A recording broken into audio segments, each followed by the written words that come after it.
저는 이혼 후 돌싱의 삶을 살고 있는 42살 여자입니다. 저는 어릴 때부터 결혼은 절대 30을 넘기지 말아야겠다고 생각하곤 했었어요. 그래서 27살에 회사 동료에게 부랴부랴 소개팅을 받았었죠. 요즘 시대에 너는 결혼이 뭐가 그렇게 급하다고. 언니도 결혼했잖아요. 나는 연애를 오래 해서 결혼을 한 거고, 넌 아직 애인도 없으면서 무슨 결혼을 숙제하듯이 해치우려고 해. 그냥 나는 애 낳기 전에 신혼생활도 오래 즐기고 싶고, 조금이라도 어릴 때 웨딩드레스도 입어보고 싶고, 요즘 아침마다 거울 보면 얼굴이 하루하루 처지는 것 같다니까. 다 기분 탓이야. 여자는 크리스마스 케이크래잖아요. 그런 얘기 못 들어봤어요?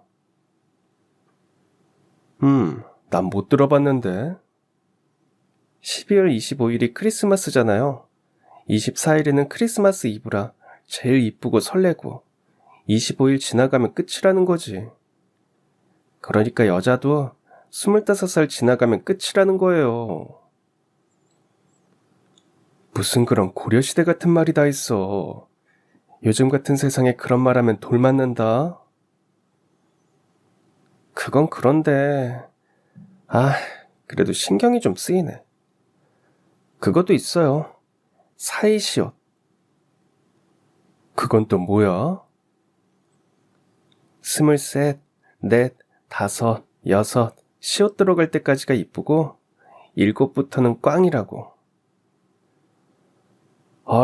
넌 어디서 그런 말을 듣고 다니는 거야? 근데 제가 지금 27이잖아요. 그래도 내가 많이 양보해서 나는 30은 절대 넘지 않겠다 이거지.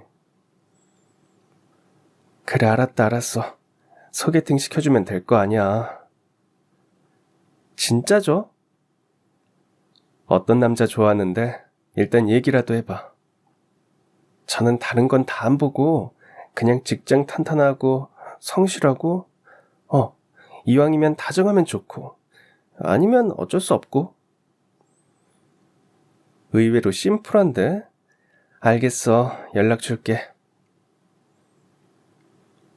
며칠 뒤 저는 소개팅을 받았습니다. 저와는 4살 차이 나는 사람이었고 제가 얘기한 것처럼 중소기업이었지만 탄탄한 회사에 다니고 있었어요. 그 회사에서 5년째 다니고 있었으니 성실함은 어느 정도 보장된 듯 했고요. 제가 이야기를 할 때마다 눈을 맞추고 경청해주고 물, 티슈 등 제가 필요한 게 있으면 먼저 챙겨주는 사람이었죠. 이 남자 참 다정하구나. 그와의 첫 만남에 저는 그런 생각이 들었습니다. 그날 밤 소개팅의 정석대로 집에 들어간 지 1시간 후 그 남자에게 연락이 왔고 그의 애프터 신청으로 우리는 한 번, 2번 만나며 2년 동안 인연을 이어가게 되었습니다. 세준 씨, 나 이제 29인 거 알아요? 그쵸. 제가 33이니까 소연 씨는 29이겠죠. 그게 끝이에요? 그럼요. 아니, 내가 전에도 얘기했잖아요. 나는 30 되기 전에 결혼하고 싶다고. 근데 전부터 궁금했는데 왜 하필이면 30이에요? 결혼하면 아기를 낳아야 할 거 아니에요. 근데 35부터는 노산이라고 하니까 한 3, 4년 신혼생활 즐기고 준비해서 아기 낳으려면 30이 마지노선인 것 같아서. 신혼은 3개월이 아니에요. 3, 4년? 3개월이라니. 법적으로 신혼부부 청약 조건이 7년이에요. 내가 생각해도 7년은 좀 오바이긴 한데 부부가 결혼하면 40, 50년 산다고 치고 그러면 그중 10%는 신혼이어야 하는 거 아니에요? 와, 소연 씨는 진짜 낭만파다. 제가 낭만파가 아니라 세준 씨가 무뚝뚝한 거거든요. 아휴, 처음에는 엄청 다정한 사람인 줄 알았더니 다 꽝이야. 그럼 지금이라도 물러요. 모르긴 뭘 물러요. 내가 하나하나 가르치면 되지. 아니, 그러니까 말 돌리지 말고 웨딩드레스도 이쁠 때 입어야지. 다 늙어서 입으면 이쁘지도 않대요. 29이나 30이나 31나 그게 그거지. 뭐 엄청 차이가 있겠어요. 이럴 때는 그냥 지금도 이쁘고 나중에도 이뻐. 그렇게 말하는 거예요. 아유, 소연 씨는 맨날 답을 정해놓고 말하더라. 세준 씨가 늘 정답을 피해가는 거거든요. 제가 눈치껏 결혼 얘기를 꺼내도 우리의 대화는 항상 흐지부지 끝나버리고 말았지만 저는 10번 찍어서 안 넘어가는 나무 있을까 하는 심정으로 결국 세준 씨에게서 결혼 날짜를 받아냈습니다. 사실은 꼼수를 좀 썼어요. 세준 씨 어머님을 앞세웠거든요. 세준 씨의 집은 서울에서 2시간 정도 걸리는 지방이었습니다. 그래서 세준 씨는 취업 후 서울에서 혼자 살고 있었죠. 어머님은 가끔씩 서울에 들러 집 청소도 해주시고 반찬도 날라주시곤 하셨는데 저와 어머님의 첫 만남은 세준 씨의 33번째 생일날 이루어졌습니다. 세준 씨의 생일은 같은 부서 팀장님의 생신 날짜와 같았어요. 재작년까지는 음력으로 생신을 지내셔서 날짜가 달랐었는데 무슨 바람이 불었는지 생일을 양력으로 지내겠다고 하셔서 2년째 회사에서 공동 생일 파티를 하고 있었죠. 특별한 날 남자친구와 단둘이 있고 싶은 저는 그것 때문에 심통도 많이 냈었습니다. 그래서 올해는 무슨 핑계를 대서라도 빠져나오겠다고 약속했었는데 아니나 다를까 퇴근 시간이 다가오니 세준 씨에게 연락이 오더군요. 아니, 내가 오늘은 진짜 중요한 선약이 있다고 얘기를 했는데 팀장님이 나 안 오면 본인도 생일 파티 안 하시겠다고 하시잖아. 근데 우리 팀장님 성격 알지? 그걸로 삐지면 진짜 오래 간다. 그래서 말인데 내가 진짜 잠깐 얼굴만 비추고 갈게. 응? 한 1시간? 1시간 반? 그 정도만 기다려주라. 알겠지? 그래도 아예 취소를 한 건 아니고 좀 늦는다는 거니까 제 딴에는 빠져보려고 노력한 것도 이해가 되니 일단 알겠다고 했어요. 미리 예약한 레스토랑에 가서 빈 접시를 바라보며 앉아 있었죠. 1시간, 2시간. 처음에는 문자로라도 연락이 됐었는데 시간이 갈수록 문자도 전화도 받지 않았어요. 지배인이 몇 번이나 저를 찾아왔지만 저는 죄송하다는 말만 반복해야 했습니다. 3시간쯤 지났을 때 저는 먼저 지배인을 불러 미리 맡겨놓은 케이크와 예약한 와인을 포장해가지고 레스토랑을 나섰어요. 특히 케이크는 제가 직접 만들어서 레스토랑에 맡겨둔 것이었는데 좀 허탈하긴 하더라고요. 마음 같아서는 문자에다가 온갖 짜증을 퍼붓고는 잠수라도 타버리고 싶었지만 그래도 생일인데 본인은 자기 생일날 그러고 싶을까 싶더라고요. 그래서 저는 세준 씨의 집 쪽으로 가 마트에서 미역과 소고기를 사가지고 세준 씨의 집으로 향했습니다. 아주 현모양처가 따로 없네. 엄마 생신에도 미역국 끓여본 적 없는데 우리 엄마가 이런 거 하시면 얼마나 배신감 느끼실까. 깜깜한 집 안으로 들어가 불을 켰습니다. 빨래부터 설거지 더미까지 집안이 아주 엉망이더라고요. 일단 미역을 불려놓고 집 정리를 시작했습니다. 집안이 어느 정도 정리가 된 후 식탁 위에 케이크와 와인을 예쁘게 세팅해놓고 시계를 보는데 벌써 10시를 향해 가고 있더라고요. 딱 10시까지만 기다리다가 가야지.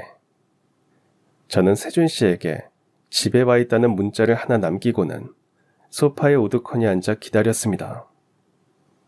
손에는 폭죽을 2개 챙겨들고요. 잠깐 졸았던 것 같은데 현관 비밀번호 누르는 소리에 잠에서 깼습니다. 왔나 보다. 저는 까치발을 들고 살금살금 뛰어가 현관 앞에 있는 작은 방으로 들어가 숨었죠. 깜짝 놀래켜주며 이벤트를 해주려고요. 그리고 현관문이 열리고 센서등이 켜졌을 때 저는 그 앞으로 뛰쳐나가며 생일 축하해 하고 소리쳤습니다. 아이고 깜짝이야. 아유, 애 떨어질 뻔했네. 아이고 세상에. 어머어머, 누구세요? 왜 세준 씨는, 누구세요? 나 세준이 엄마인데요. 그러는 아가씨는... 아, 어머님이요? 저는 안녕하세요. 저는... 소연 씨인가 보다. 맞아요? 맞죠? 네, 안녕하세요.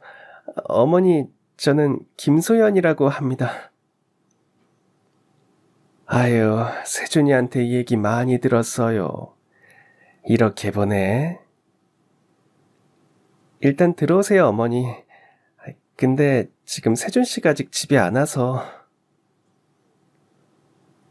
어머, 그래요? 아니, 생일인데 뭐 하느라 이렇게 늦대. 여자친구도 여기다 놔두고.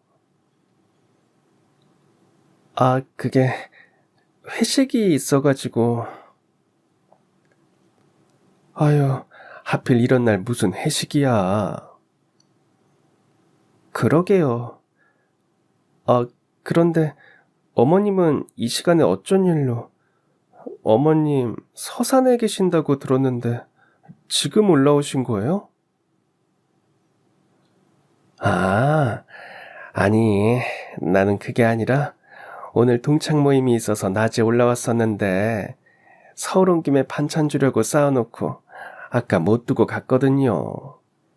올라오는 길이 너무 막히더라고. 그래서 집에 가기 전에 두고 가려고 왔는데. 그러셨구나. 이리 주세요. 무거우실 것 같은데. 고마워요. 일단 들어가서 좀 앉아요.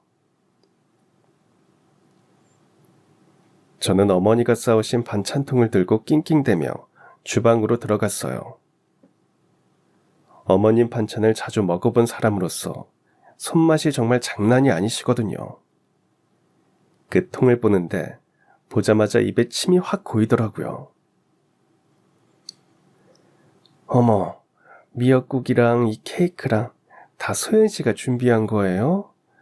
아유, 세상에 정성스러워라. 그게... 네... 근데 맛이 있을지는 모르겠어요. 그냥 찾아서 보고 배운 대로 한 거라. 이렇게 이쁜데 맛이 없으려고. 너무 고생했네. 우리 세준이 좋겠어요. 어머님, 말씀 편하게 하세요. 그럴까요? 그런데 어쩌나. 나는 좀 자주 보고 친해져야 말을 놓는 스타일인데. 전화번호 좀 알려줄래요? 종종 연락이나 하게.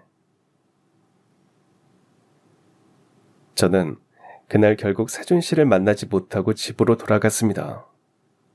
어머님은 시간도 늦었겠다. 기다렸다가 세준 씨 얼굴도 보고 주무시고 가신다고 하셨죠. 다음날 아침에 일어나니 세준 씨에게 연락이 와 있더라고요. 새벽 3시였나? 이제 집에 들어간다고 미안하다는 연락이었죠. 괘씸하기도 서운하기도 해서 답장을 하지 않고 출근 준비를 하고 있는데 연락이 하나 더 오더라고요. 제가 차린 미역국에 어머님이 주신 반찬들을 올려 아침 식사를 하는 2사람의 사진이었습니다. 사진 속 환하게 웃고 있는 어머님의 미소를 보니 왠지 화가 났던 마음이 사르르 풀렸어요. 세준 씨와 멋진 생일을 보내고 싶은 저의 계획은 물거품이 되었지만 어쩐지 이 일로 어머님의 점수를 좀 딴 것 같았거든요. 그 후로 어머님은 며칠 지나지 않아 제게 연락을 주셨습니다. 세준 씨 생일을 그렇게 챙겨줬는데 고맙다는 인사도 제대로 못했다면서 밥 한 끼 하자고 하셨죠. 저는 주말에 어머님과 단둘이 만나 인사동에서 밥도 먹고 차도 마시면서 데이트를 했습니다.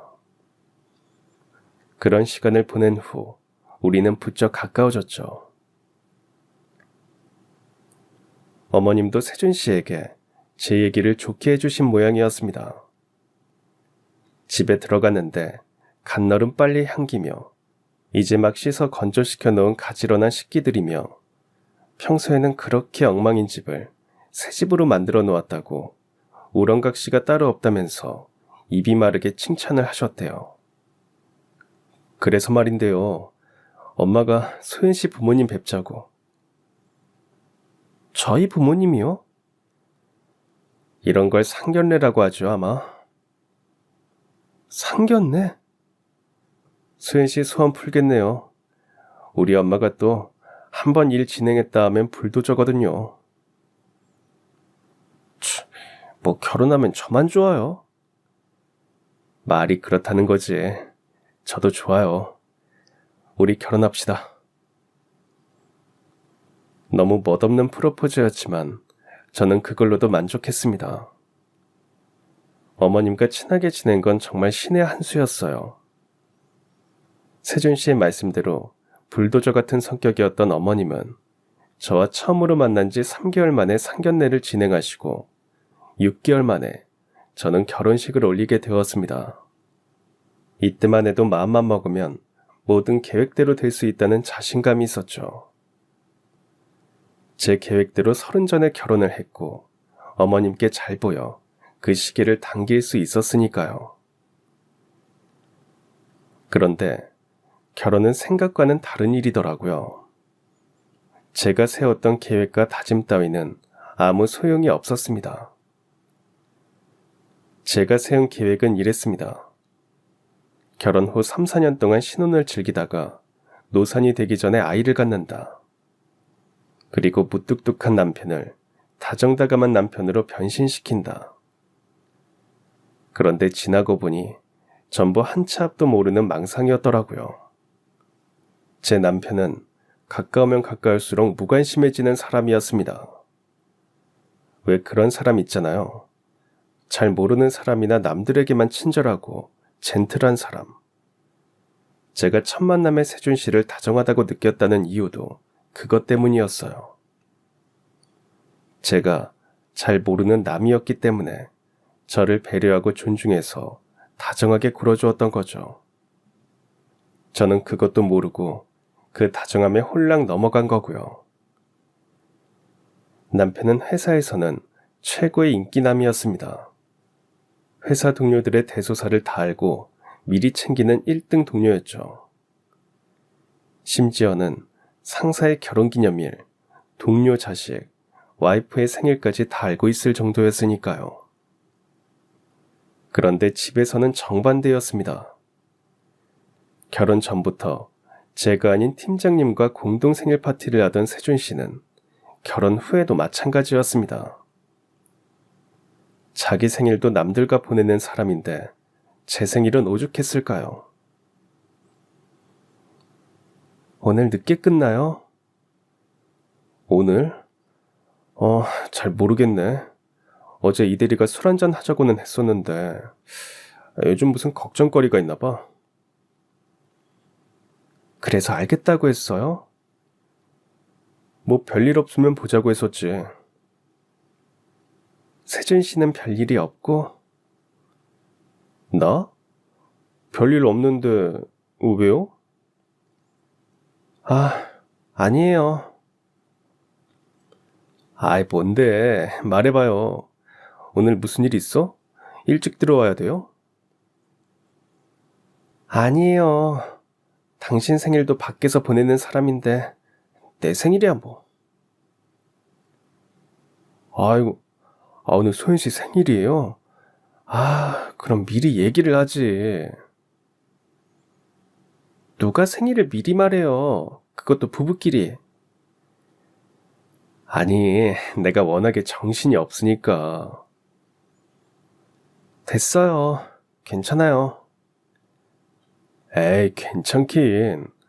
그럼 내가 카드 두고 나갈 테니까 오늘은 친구들이랑 맛있는 거 먹고 놀다가 늦게 들어와요. 시간 맞으면 어디 좋은데 여행 다녀와도 되고. 뭐라고요? 나는 선약이 있어서 같이 못 있어주니까 미안해서 그렇지. 아, 알겠어요. 얼른 출근해요. 제 생일은 예사였어요. 사위들은 처가댁 부모님한테 잘 보이려고 하고 어려워한다는데 처가댁도 이제는 가족이 되어 무심해진 것일까요? 부모님을 챙겨주는 것은 고사하고 예의도 사라졌죠. 오늘 우리 엄마한테 전화라도 한 통 드려요. 전화? 전화는 왜요? 무슨 일 있으신가? 어디 아프시대요? 오늘 엄마 생일이라서요. 당신이 연애할 때 우리 엄마한테 약속했던 거 기억나요? 결혼하면 생신마다 여행 같이 가자고 그랬었잖아요. 우리 엄마랑 같이 전 세계 일주를 할 거라고. 또 잊어버린 것 같아서 제가 엄마랑 아빠 베트남 휴양지로 여행 보내드렸어요. 당신이 보내주는 거라고 하고. 그러니까 그렇게 알고 전화라도 드려요. 이야, 그랬어요? 잘했네. 알겠어요. 내가 짬날 때 꼭 전화할게. 혹시 잊어버릴지 모르니까 이따 한번 더 얘기 좀 해주고. 여보세요? 여보, 소연씨. 장모님 장인어른 내려가셨나? 아니요. 당신 오면 얼굴 보고 가신다고 아직 집에 계신데 오늘 많이 늦어요? 퇴근할 시간이 지났는데 아직인가? 그게 팀장님이랑 한잔 했는데 2차로 우리 집 가서 한 잔 더 할 수 있냐고 물어보셔서 지난번에 당신이 해준 두루치기가 그렇게 맛있으셨나 봐요. 그게 갑자기 생각나신다네. 두루치기요? 지금 우리 엄마 아빠 집에 보내고 팀장님 줄 두루치기 만들라는 거예요? 우리 엄마 아빠랑은 밥 한 끼 같이 안 먹어놓고? 아니, 그런 뜻이 아니라 그냥 물어보는 거지. 당신한테 중요한 게 대체 뭐야? 도대체 왜 맨날 가족보다 남이 더 중요한 건데 내가 도대체 어디까지 이해하고 참고 넘어가야 되는데? 왜 화를 내고 그래? 그냥 가셨냐고 물어본 건데. 알겠어요. 빨리 들어갈게. 조금만 기다려요. 얼른 갈게. 이해하자 하다가도 이렇게 터지는 일이 많아졌습니다.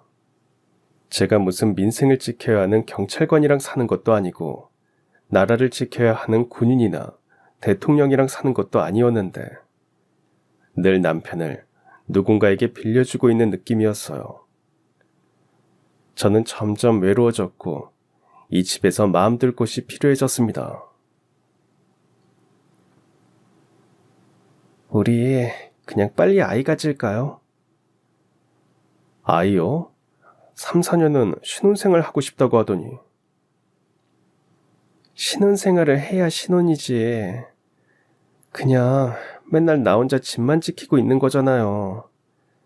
당신은 맨날 바쁘고 늦고 우리가 데이트를 하기를 해. 여행을 가기를 해. 미안해요. 내가 너무 신경을 못 썼지. 탓하자고 하는 말 아니고 아이가 갖고 싶어졌어요. 아이 키우면서 아이 자라는 거 보면서 사는 것도 뿌듯하고 좋을 것 같아. 의미 없이 세월만 보내는 것보다는 훨씬 낫잖아. 나야 좋지. 나는 애기 빨리 갖고 싶었는데 뭐. 그랬어? 근데 왜 한 번도 얘기 안 했어요, 세준 씨? 나는 소연 씨가 몇 년 있다가 애기 갖고 싶어 한다고 생각했으니까. 그래서 굳이 얘기 안 했죠. 뭐야, 얘기를 하지. 그럼 미리 진지하게 생각해 봤을 텐데. 그게 뭐가 중요해. 이제라도 알았으니 된 거지. 그럼 오늘부터 한번 열심히 준비해 볼까? 남편과 저는 참 오랜만에 한마음 한뜻으로 아이를 준비했어요. 남편이 아이를 정말 갖고 싶긴 했나 보더라고요. 늘 이 약속 저 약속 때문에 늦게 오던 남편은 칼퇴근을 하면서 저녁 시간을 저와 함께 보냈습니다. 우리는 각종 영양제도 꾸준히 챙겨 먹고 몸에 좋다는 한약도 지어 먹으면서 아이를 기다렸어요. 그런데 그렇게 본격적으로 아이를 준비한 지 1년이 지나가도록 저희에게 아이가 찾아오지 않더라고요. 어머님, 저 회사 그만둘까요? 회사 다니고 스트레스 받아서 아기가 안 생기나 그런 생각도 들어요. 저는 어느 날 점심시간에 회사로 찾아온 어머님께 고민을 털어놓았어요. 어머님은 종종 서울에 볼 일이 있으실 때마다 제 회사로 들러 함께 점심이나 저녁 식사를 하거나 차를 마시고 돌아가시곤 했었거든요. 딸, 그렇게 안 좋은 생각하면 우주에 있는 아기가 다 듣고 더 안 오는 거야. 엄마가 가장 행복할 때 아이가 찾아온다고 했어. 그러니까 조급해하지 말고 마음 편하게 먹어. 알겠지? 이제 얼마 되지도 않았는데 뭐. 아니죠. 결혼한 지 벌써 2년이고 그중에 1년은 진짜 아기 만들려고 세준 씨랑 저랑 엄청 노력했는데요. 병원에 가도 문제가 없다고 하는데 도대체 왜 이런 건지 모르겠어요. 아니야. 뭐가 급하다고 그래. 앞으로 살 날이 이렇게 창창한데. 안 그래? 오늘 맛있는 거 먹자. 엄마가 아주 비싸고 맛있는 걸로 사줄게. 스트레스 좀 풀게, 응? 아무리 엄마처럼 편한 어머님이라도 남편에게 정을 붙일 수 없다는 얘기는 할 수가 없겠더라고요. 그래도 이렇게 속마음을 조금이라도 털어놓을 수 있는 시어머니가 있다는 것을 위안으로 삼았습니다. 그래도 어머님은 어머님이잖아요. 같이 사는 식구도 아니고 몇 달에 한 번 보는 말 그대로 친척이었습니다. 친척이랑 사이가 좋다고 가족 간의 서운함이나 외로움이 다 사라지지는 않더라고요. 시간은 계속 흐르고 아이는 들어서지 않고 저와 남편은 점점 기대의 끈을 놓기 시작했습니다. 그와 함께 아이가 생기면 우리 가족이 더 화목해질 것이라는 설렘, 남편이 저에게 더 신경을 써줄 거라는 희망도 사라지기 시작했죠.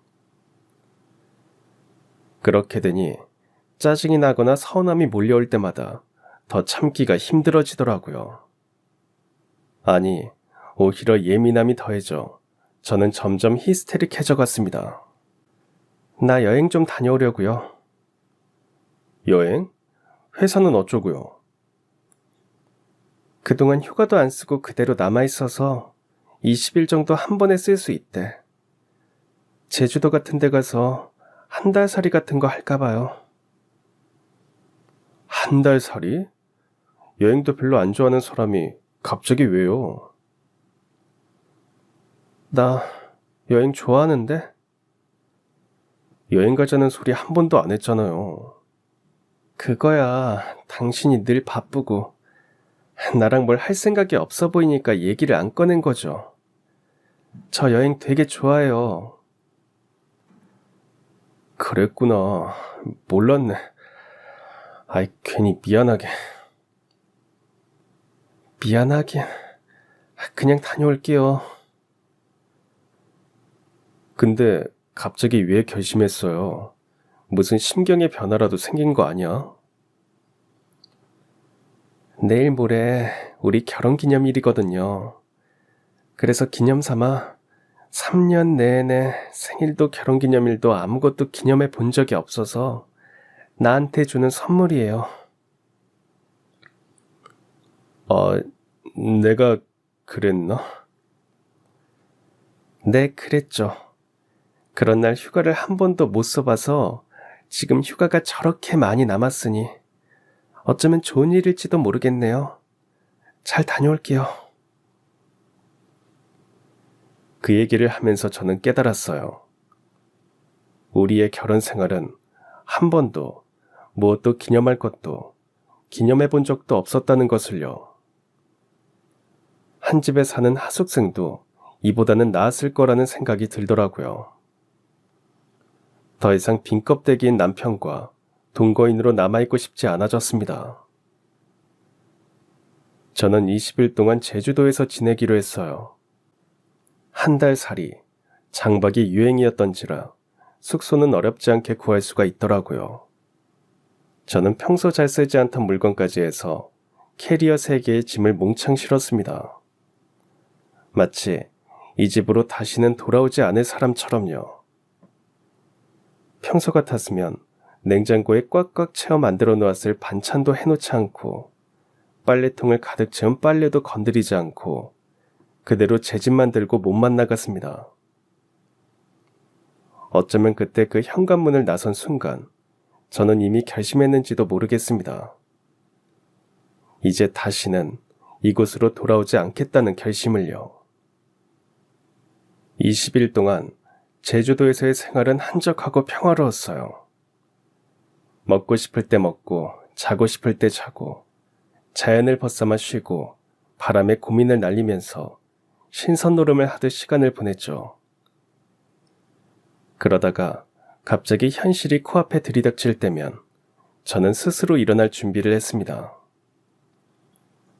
회사 근처에 혼자 살 만한 집을 찾고 휴가 중인 와중에 적금도 몇 개 추가로 들었어요. 20일 동안 저는 혼자가 될 준비를 했던 겁니다. 남편에게 언제 몇 시에 돌아온다는 말도 없이 서울로 올라왔어요. 물어본 적이 없기도 했지만요. 새로 구한 집에 캐리어를 옮겨놓고 남편의 회사 앞으로 찾아갔습니다. 노란 봉투를 하나 들고요. 언제 올라왔어요? 깜짝 놀랐네. 제주도는 좋았어요? 좀 마른 것 같은데 밥 잘 안 챙겨 먹었어요? 당신은 좋아 보이네요. 나? 나는 그냥 회사 사람들이랑 밥 잘 챙겨 먹고 했지. 그런데 왜 회사로 왔어요? 이따 퇴근하면 볼 텐데. 깜짝 이벤트 뭐 그런 거예요? 아니요, 그런 건 아니고. 저는 남편에게 봉투를 내밀었습니다. 이건 뭐예요? 제주도에서 사온 기념품? 기념품 같지는 않은데. 서류 봉투를 열어본 남편은 한동안 정지 화면처럼 가만히 있더라고요. 마치 시공간이 멈춘 것처럼 우리는 서로를 쳐다보지 않은 채 각자 다른 곳을 바라보면서 한동안 그렇게 숨죽여 있었습니다. 저는요, 제가 사랑하는 사람이 저를 사랑해주면 좋겠어요. 소윤 씨, 내가 소윤 씨를 사랑 안 해? 누가 그래요? 내가 사랑 안 한다고. 내가 표현이 좀 서툴러서 그렇지. 마음으로는. 아니요. 세준 씨는 나한테 아무런 마음이 없어요. 맛있는 거 먹을 때, 이거 그 사람도 맛보여주고 싶다 생각하는 거. 좋은 데 갔을 때, 다음에 그 사람이랑도 같이 와야지 하는 거. 그 사람에게 중요한 어떤 날이 다가올 때, 당사자보다 더 설레는 거. 또, 그 사람이 슬퍼할 때, 나는 가슴이 찢어질 것 같은 거. 나는 그게 사랑 같아. 나는 세준 씨한테 그렇거든요. 근데 당신은 아니에요. 그래서 난 이제 당신을 떠나려고요. 상의하려고 하는 얘기 아니고요. 그냥 통보예요. 내 도장은 다 찍었으니까 정리해줬으면 좋겠어요. 잘 지내요. 세준 씨가 아끼고 좋아하는 사람들이랑 같이. 나도 잘 지낼게. 저의 이혼은 그렇게 쉽게 끝이 나버렸습니다. 행여나 바짓가랭이라도 붙잡고 매달려 주길 바랬었는데 그 무뚝뚝한 사람은 그조차도 안 하더라고요. 바짓가랭이는커녕 문자 한 통도 오지 않았습니다. 그날 이후 우리는 법정에서 마주쳤어요. 이혼을 위해 어쩔 수 없이 한 번을 봐야 했거든요. 그날 세준 씨는 제자리에 미리 따뜻한 커피를 사다 놓았더라고요. 작은 우산도 함께요. 조정을 마치고 나오니 밖에 한두 방울씩 비가 떨어지기 시작했습니다. 역시 남이 되어야 다정해지는 사람이구나. 저는 그때 그 세준 씨의 다정함 때문에 저의 결정에 확신을 갖게 되었어요. 세준 씨는 그렇게 군말 없이 저와 남이 되었지만 어머님은 달랐습니다. 밖으로 나와 차를 주차해둔 쪽으로 걸어가는데 익숙한 사람이 서성거리고 있더라고요. 어머님이셨습니다. 어머님, 여기까지 어쩐 일이세요? 얼마나 계셨던 거예요? 옷이 다 젖었네. 얼른 이리로 들어오세요. 감기 드세요. 저는 어머님께 우산을 씌워 일단 차에 태웠습니다. 차에 타서도 한동안 시동을 걸지 못했어요. 도대체 어디로 가서 무슨 말을 해야 할지 모르겠더라고요. 그동안 저를 그렇게나 딸처럼 아껴주시던 분이었는데 당신 아들과 방금 이혼했습니다라고 말할 용기가 나지 않았습니다. 어머님, 제가 미리 말씀 못 드려서 죄송해요. 아니야, 소연아. 엄마가 미안해. 너 힘들어하는 거 대충 눈치는 채고 있었는데 엄마가 아무것도 못했어. 그래도 우리 아들 속마음은 안 그러겠지 하면서 너 외로운 거 알면서도 모른 척했다. 엄마가 미안해, 정말. 아니에요. 어머님이 뭐가요. 아이고, 우리 이쁜 소연이 누굴 만났어도 사랑받고 살았을 텐데 우리 집에 와서 고생만 한 거 아닌가 모르겠다. 앞으로 지금까지보다 더 잘 지내야 해. 알겠지? 다정하고 상냥한 좋은 사람 만나서 토끼 같은 자식도 낳고. 알겠지? 어머님, 엄마가 우리 소연이 많이 사랑해. 힘든 일 있으면 언제든지 연락하고. 알겠지? 어머님과 마지막 인사를 끝내고 저의 결혼 생활은 진짜 끝이 났습니다. 새로운 집에서 새로운 인생을 다시 시작하기로 했죠. 처음에는 정신이 하나도 없어 제가 이혼했다는 사실이 실감나지도 않았어요. 침대, 화장대, 옷장, 식탁, 의자부터 선풍기, 에어컨, 샴푸 하나까지 당연하게 주변에 있었던 것들을 하나씩 채워나가야 했으니까요. 하루에도 3-4번씩 마트를 들락거리며 없는 것을 채우고 집을 꾸미느라 1년은 정신없이 보낸 것 같아요. 그 다음에는 회사. 그동안은 그냥 잘리지 않을 만큼만 적당히 일하자는 주의였는데 딴 데 신경 쓸 거리가 없어지니 일에 더 집중이 되더라고요. 그러다 보니 성과도 좋아지고 때마다 승진도 하게 되었습니다. 제가 일을 하는 만큼 보상을 받으니 그만큼 재밌는 게 없더라고요. 또 이 3년 저는 워커홀릭이 되어 일하는 재미로 살았습니다. 이제는 마음 놓고 회식도 하고 동료들이랑 멋진 식당에 가서 저녁도 먹으면서 저는 돌싱으로서의 삶을 누리고 있었습니다. 친정에도 더 잘하게 됐어요. 옛날 분들이시라 딸이 이혼했다고 하면 괜히 위축되고 노심초사할 것이 뻔하잖아요. 그래서 저는 일부러 더 용돈도 많이 드리고 해마다 여행도 함께 다니면서 잘 살고 있다는 것을 보여드렸어요. 딸 노릇도 톡톡히 하고요. 그런데 이렇게 새로 만들어진 저의 삶은 머지않아 또다시 태풍을 만났습니다. 제가 이혼한 지 5년쯤 되었을 때 어머님이 돌아가시게 되었거든요. 보통의 부모님들은 아파도 병원에 가지 않고 버티고 혼자서 의사마냥 진단을 내려버리거나 민간요법으로 대충 넘어가고 하면서 자식들 속을 썩이잖아요. 그런데 우리 엄마는 달랐습니다. 건강을 무엇보다 중시하고 관리하는 분이셨죠. 약간 고혈압기가 있었던지라 엄마는 더더욱 건강에 열심히셨습니다. 아침에 일어나자마자 혈압도 재고 고단백 저지방 식단도 지키면서 늘씬한 몸도 유지했어요. 몇십 년째 새벽 수영도 다니면서 늘 건강에 철저했던 우리 엄마. 그런데 그 노력이 무색할 정도로 엄마는 어느 날 갑자기 심근경색으로 쓰러져 운명을 달리하고 말았습니다. 조용한 장례식장을 저와 늙은 아버지 둘이서 지키게 되었어요.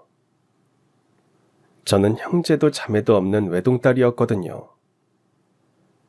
아빠는 이 상황이 믿어지지 않는다는 듯이 풀이 죽어 한쪽 구석에서 계속 술만 드셨고 저는 멍한 눈으로 엄마의 영정사진만을 바라보고 있었어요.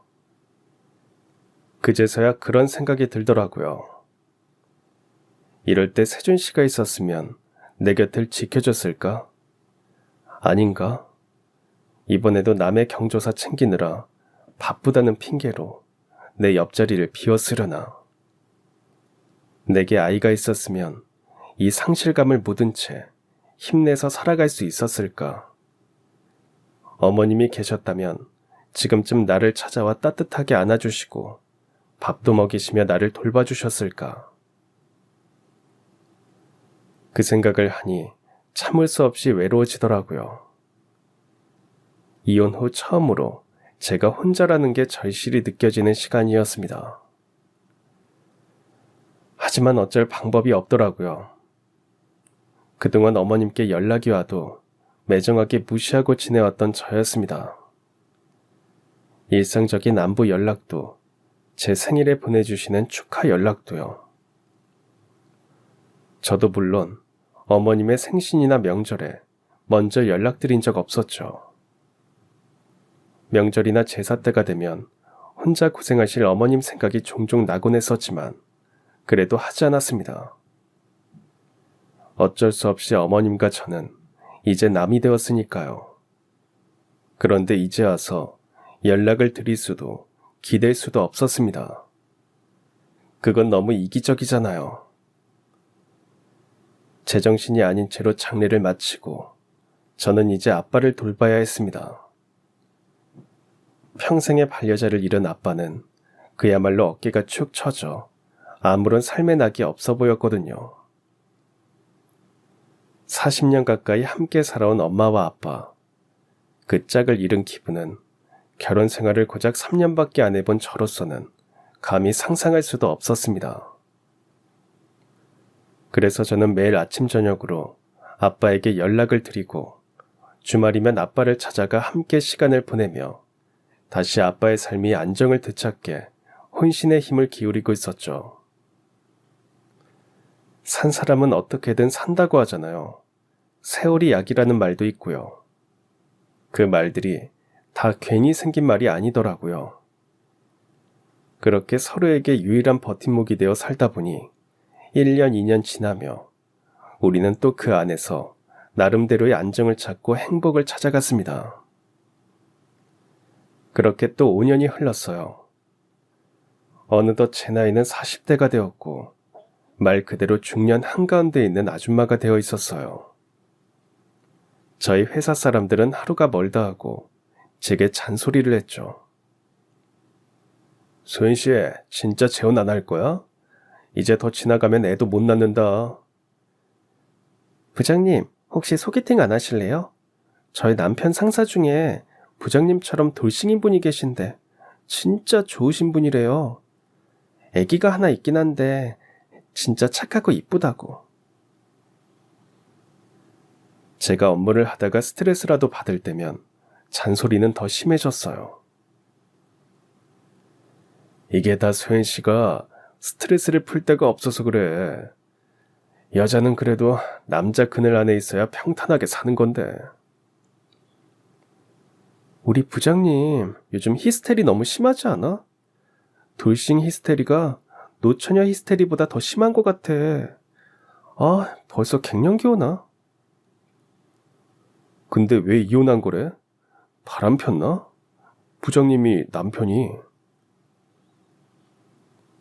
직원들은 제가 있는 데서건 없는 데서건 저에 대해 말하는 걸 좋아했어요. 아무래도 사연 있는 여자다 보니 입에 오르내리기가 쉬웠겠죠. 그래서 저는 누가 부를 때마다 이번에는 또 무슨 말을 하려 그러나 한숨부터 나왔습니다. 하루는 외근을 하고 점심시간이 지나 회사로 복귀했던 날이었어요.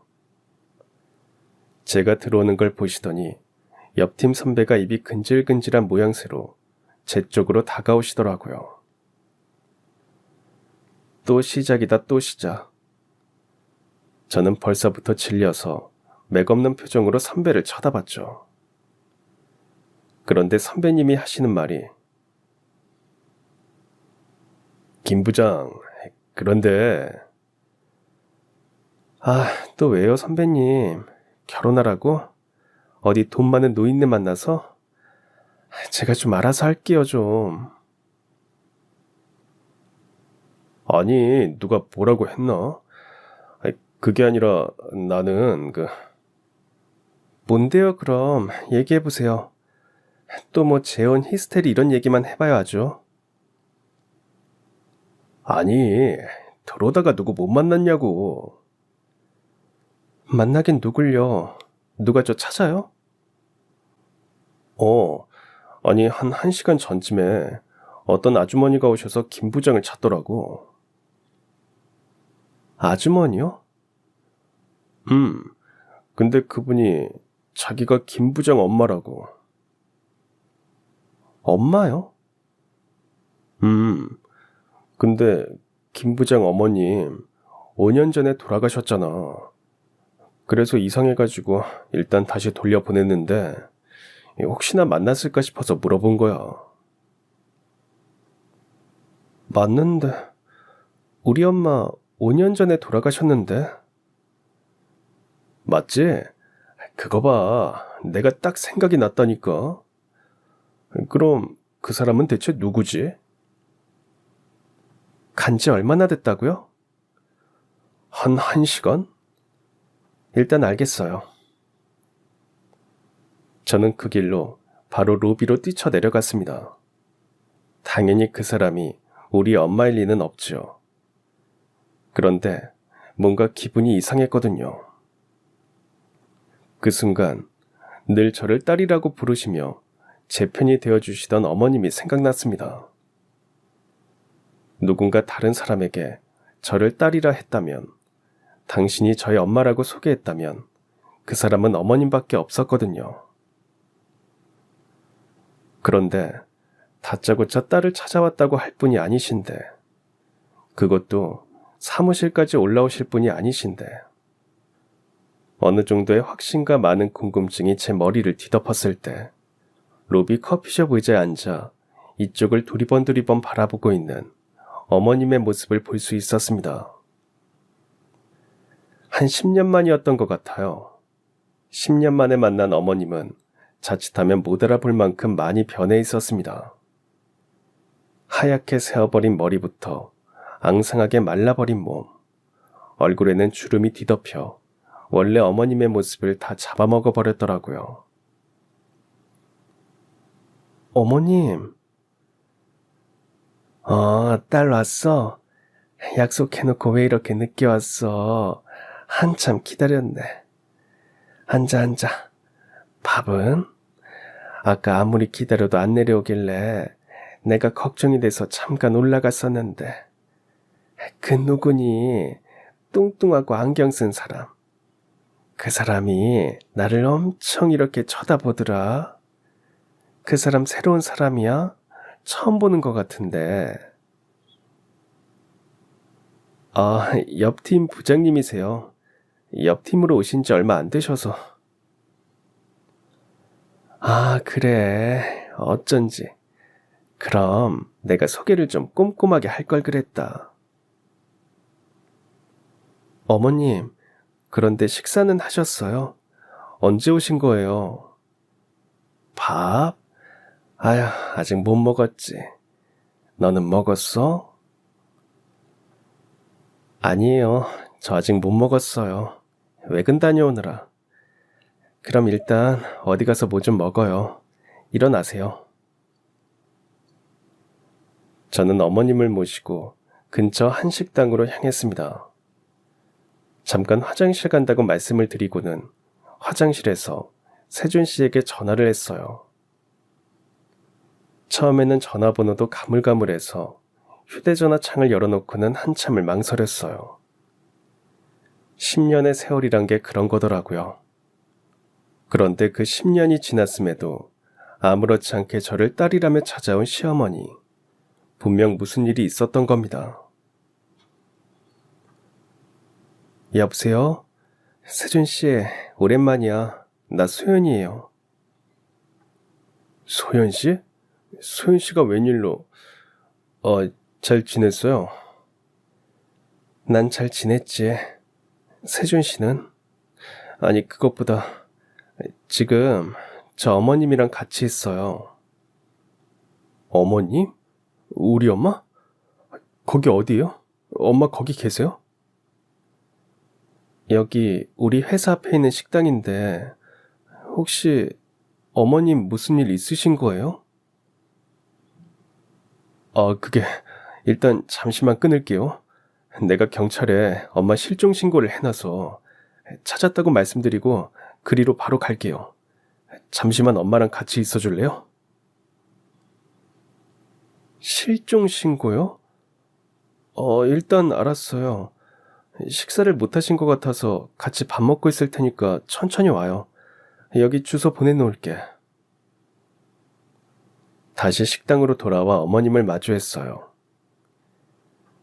왜 이렇게 늦었어? 벌써 음식 나왔어. 얼른 앉아.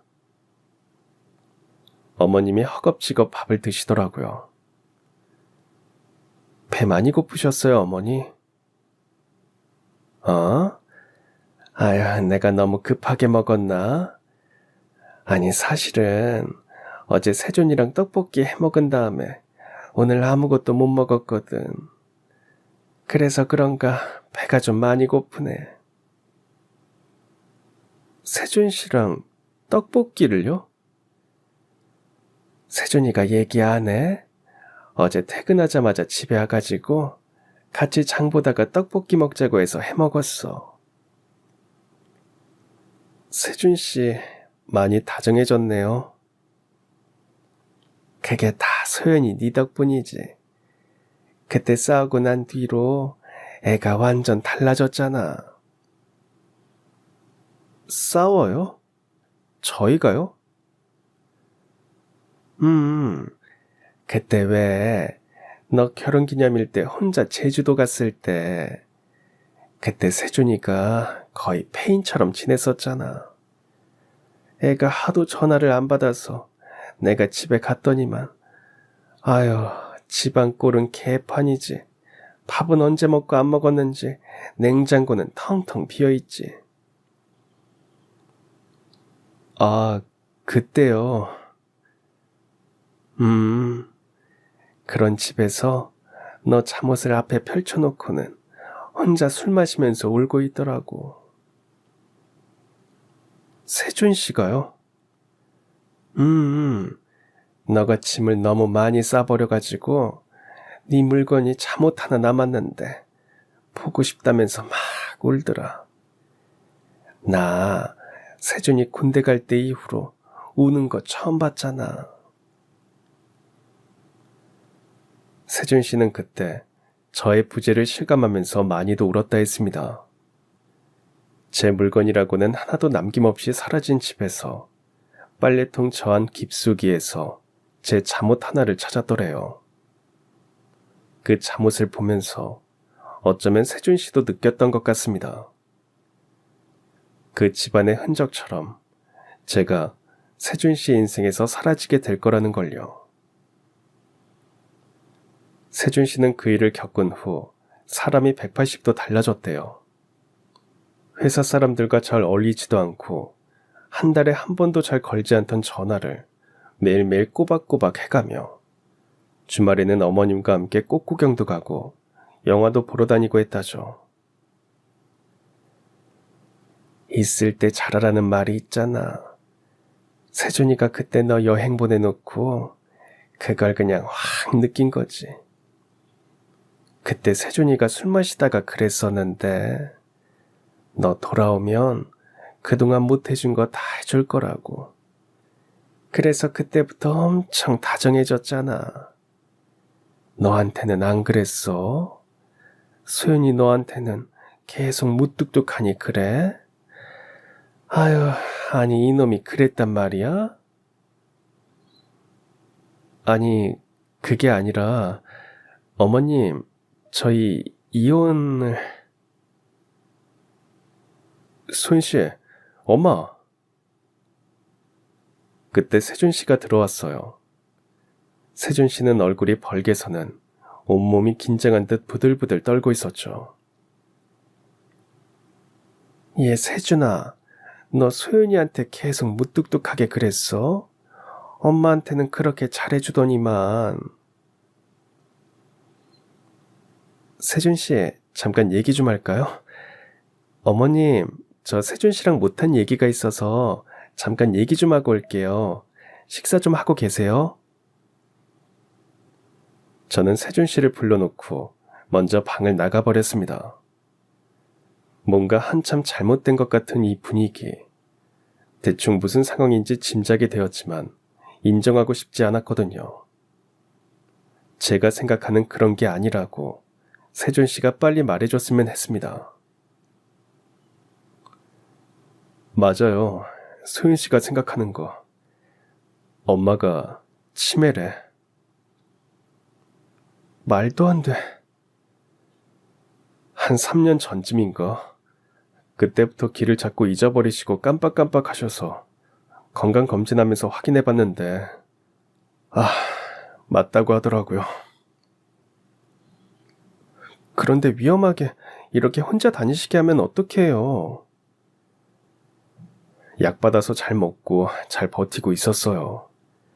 깜빡깜빡하는 증세는 있었지만 저렇게까지 완전히 정신을 놓는 경우는 없었는데 얼마 전에 새벽에 갑자기 소연씨 보고 싶다고 집으로 전화를 하시더라고요.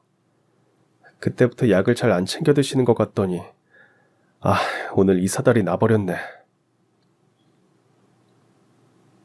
엄마가 나 보고 싶어 하셨구나. 일하는데 미안해요. 놀랐을 텐데. 식사 마치시면 제가 모시고 갈게요. 그러니까 소연씨도 들어가서 일 봐요. 아니에요. 저도 외근하느라 밥 못 먹었어요. 같이 식사하고 제가 집에 모셔다 드릴게요. 바로 퇴근할 수 있어. 세준씨는 회사 들어가 봐요. 바쁠 텐데.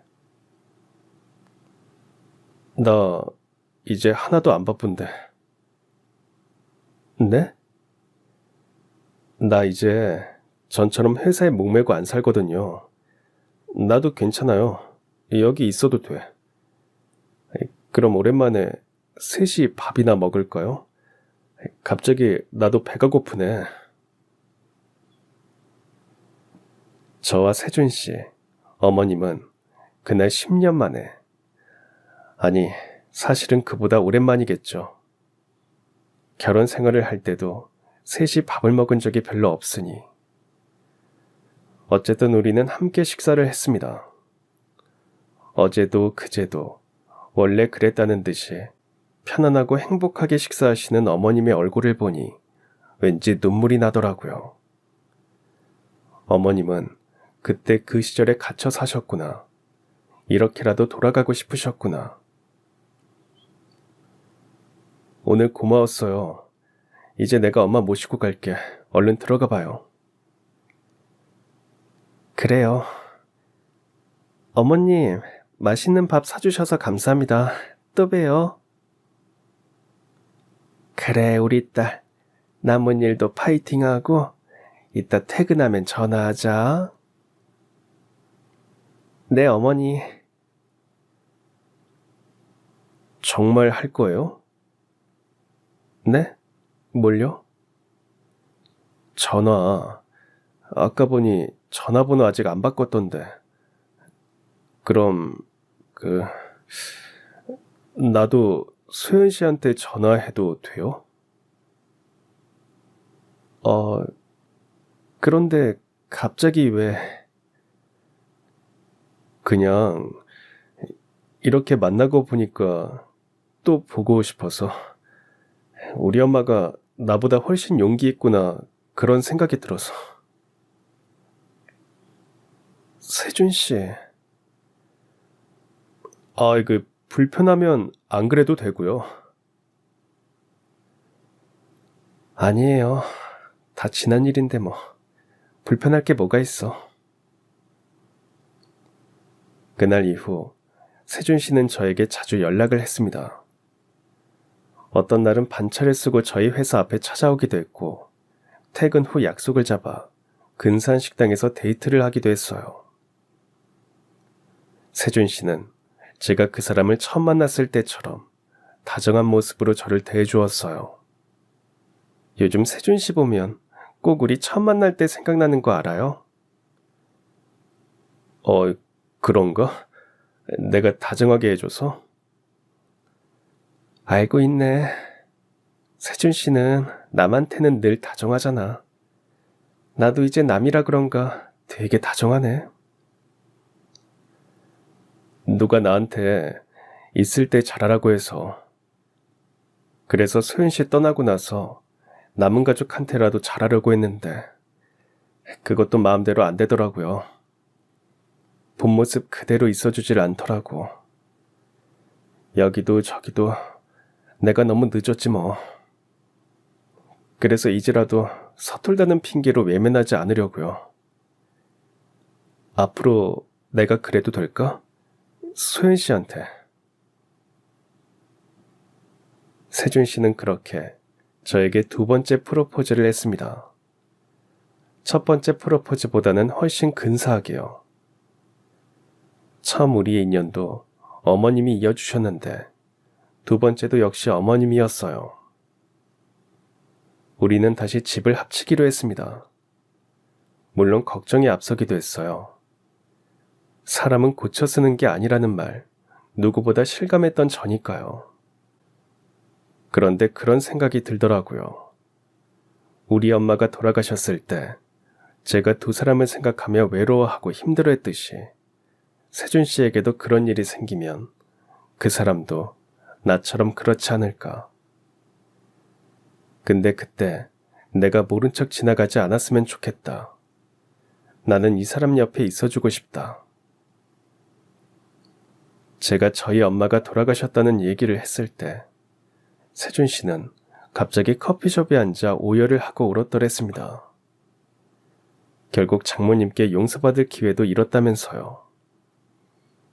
저는 그런 후회를 느끼고 싶지 않았어요. 지금부터라도 다시 어머님 곁에서 딸 노릇하며 그 사랑과 은혜를 갚고 싶었죠. 어머님은 우리 부부와 가까운 곳으로 이사를 했어요. 어머님이 지방에 계시는 게 너무 불안했거든요. 맞벌이를 하느라 하루 종일 붙어 있지는 못하지만 종종 휴가도 내고 재택근무도 신청하며 어머님을 돌봤습니다. 어머님도 약을 꼬박꼬박 잘 챙겨 드시며 건강을 유지하셨고요. 10년의 세월이 지나 다시 가족으로 만난 우리. 그 사이 우리 사이에 많은 일들이 있었지만 우리는 그 세월을 가슴에 묻고 새로운 시작을 함께 하기로 했습니다. 우리에게 얼마나 많은 시간이 남아있을지 그건 잘 모르겠어요. 어떻게 보내더라도 더 잘하지 못하고 더 위하지 못한 게 후회되겠죠. 하지만 그때 우린 최선을 다했고 서로가 있어 행복했다 말할 수 있도록 그렇게 한번 살아보려 합니다. 남편은 이제 진짜 지켜야 할 내 것이 무엇인지 깨달았고, 저도 제가 보지 못했던 남편의 모습과 진심을 볼 줄 알게 되었으니까요. 그럼 지금까지 사연 들어주셔서 감사합니다. 사연이 재밌으셨다면 구독과 좋아요 부탁드려요. 감사합니다. 안녕히 계세요.